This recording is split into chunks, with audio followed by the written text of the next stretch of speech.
Hey gamers, today we're going to dive into some of the relatively new single-player games of 2024. Why relatively? Well, it's because some of these titles were previously exclusive to consoles, but finally made their way to PC this year. So that should give you an idea of the kind of games we're covering today.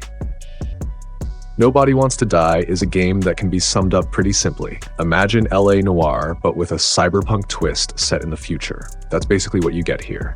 You play as a detective tasked with solving a series of mysterious murders. Here's the gist. In the game's world, people recently gained the ability to be immortal. In a way, they can transfer their consciousness into a new body. But this kind of luxury isn't for everyone, only for the wealthy. It's usually obtained through a subscription service, which, of course, costs a lot of money. Naturally, not everyone's happy with how things turned out, and a serial killer emerges, targeting this elite class. As the detective, alongside your pretty cool partner, your mission is to crack the case and catch the killer. The gameplay sticks to the classic detective adventure style, where you'll be using various tools to piece together what happened. One standout feature is the in-game reconstructor, similar to what you'd see in the Batman games. It lets you rewind time and view events from different perspectives. This device is key to rebuilding the narrative bit by bit as you progress. If you're into detective stories with a dark, futuristic vibe, this is definitely one not to miss.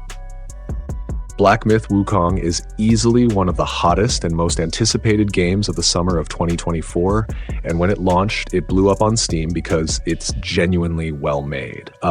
It's also cool to see that Chinese developers are starting to make a name for themselves in the gaming industry with solid single-player projects, not just cash-grab mobile games. Hopefully, this trend continues. The game is inspired by Chinese mythology and the classic tale Journey to the West, where you play as the Monkey King, who has a range of abilities, including transformations, immense strength, and control over elements. The gameplay is mostly action-oriented with some Souls-like elements, though I wouldn't call it overly punishing. You'll be facing off against regular enemies and bosses, with the latter being a huge part of the experience. There are tons of boss fights, and each one stands out in its own way. The game's level of detail, animation, and graphics are especially worth praising. It's powered by Unreal Engine 5, and it looks absolutely stunning, but be aware that it requires a pretty powerful PC to run smoothly. Warhammer 40k Space Marine 2 is finally here, a fresh game straight out of 2024, not just another PC port of some console exclusive. As the number 2 suggests, it's a direct sequel to the brutal action game from 2021. You'll be stepping back into the boots of the same protagonist, but this time, instead of battling orcs, you'll be taking on the Tyranid swarms in the name of the Empire. One thing I personally appreciate about the game is the story and its length. It won't demand 40+ hours of your time. You can finish it in just a couple of evenings. The plot isn't overly complex or philosophical, and you don't need to be a die-hard Warhammer 40k fan to get it. It's straightforward and easy to follow. Honestly, I've been craving more games like this, with a 10-hour campaign that doesn't overstay its welcome. But perhaps the best part of the game is the sheer number of enemies. There are swarms of them, thanks to the solid engine borrowed from World War Z, which has been nicely tweaked here. Even though the game doesn't push the boundaries of what's possible, it still looks damn good. One game with lower system requirements, but equally, if not more, stunning visuals is Elden Ring, both the original 2022 release and its massive story expansion that dropped this year. And when I say massive, I mean it. This isn't one of those 2-hour DLCs you drop $40 on and call it a day. You're looking at 30, 40, or even 100 hours of gameplay, easily. The first thing you should know, the expansion is tough. If you struggled with Malenia in the original, get ready, because the bosses here are even harder. The action unfolds in a brand new location, packed with new enemies, weapons, and of course, more bosses. There are 10 major bosses, each with their own unique challenges and memorable designs. You're going to need to experiment with your builds instead of sticking to just one, because every boss is basically a test of your skills and composure. Don't expect to beat them all on your first try. That's part of what makes this game special. The difficulty and the sheer satisfaction of finally defeating another tough enemy is what gives Elden Ring its charm. If that doesn't sound like your thing, maybe this expansion isn't for you. But if you love that kind of challenge, then welcome aboard.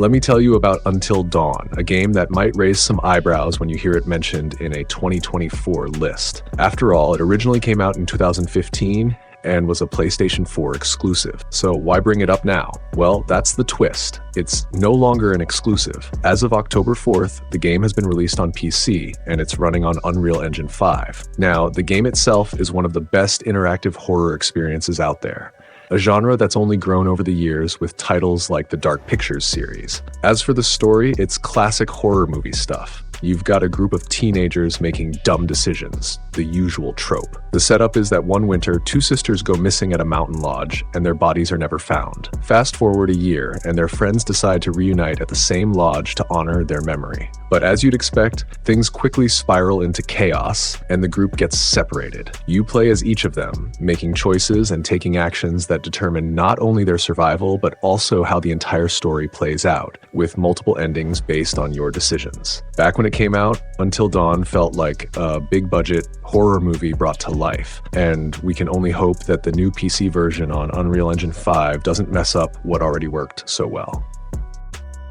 The same thing can be said about the remake of Silent Hill 2, which came out on October 8th for PC and PlayStation 5. It's probably one of the most anticipated remakes of older games, but with a lot of skepticism surrounding it. I get it. Konami is handling the game, and they've lost their reputation a while ago. Just like the other game I mentioned, this one also runs on Unreal Engine 5. It sounds great in theory, like it's a powerful and modern engine, but honestly, only a few developers have figured out how to optimize games well on it. Unlike the original, the remake promises a proper camera, like in most modern games, where it's right behind the character instead of awkwardly fixed in weird positions. They've also promised to improve the combat system, which has been a weak point in the entire Silent Hill series. The one thing they're keeping from the original is the amazing soundtrack by Akira Yamaoka, along with the core storyline. Hopefully, at least these parts will be handled well. Everything I've mentioned sounds pretty mixed, so I suggest not expecting a masterpiece. Just check out the final version of the game and see how it turned out.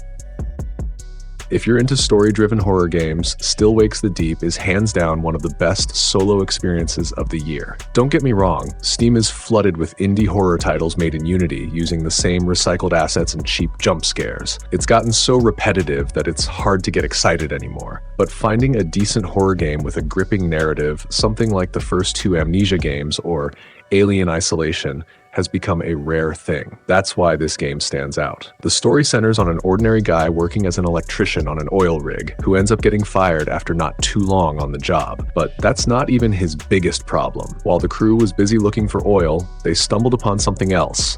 Let's call it a monster that starts turning the crew into creatures like itself. The game is drenched in Lovecraftian vibes, where the scariest part is the unknown. You'll definitely feel this as you play. There are no tedious puzzles or random notes scattered everywhere, and the whole experience is pretty linear from start to finish without dragging on. The real highlight, though, is the story. It's easy to get immersed in it thanks to the atmosphere and top-notch voice acting, which really pulls you in.